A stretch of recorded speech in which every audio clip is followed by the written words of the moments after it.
for many, many years, perhaps triggered with Earth Day 1970, we launched a whole series of statutes, Clean Air Act, Clean Water Act, Safe Drinking Water Act, the list goes on. And many of those were predicated on, in the absence, by the way, of significant knowledge, predicated on prescribing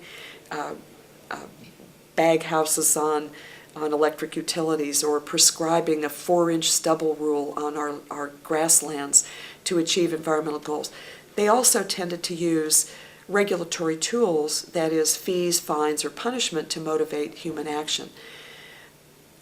As that agenda unfolded the last 3-4 decades, some people began to perceive in that some high costs, also high conflict. When you're faced with fees and fines, it gets your back up, and that generates conflict, litigation.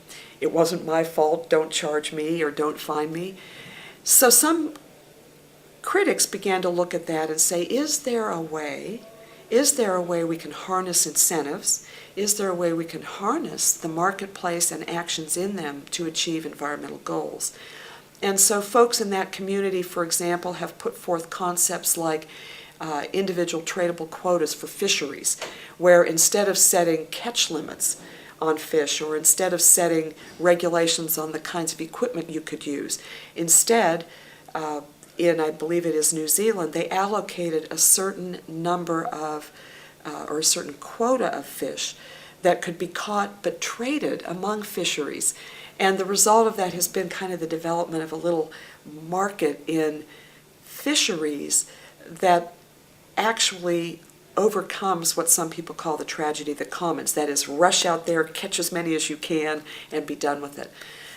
Those concepts, regardless of administration, are gaining a foothold. They will transcend both politics and partisanship and continue forward as the nation looks to expand its toolkit for environmental problem solving.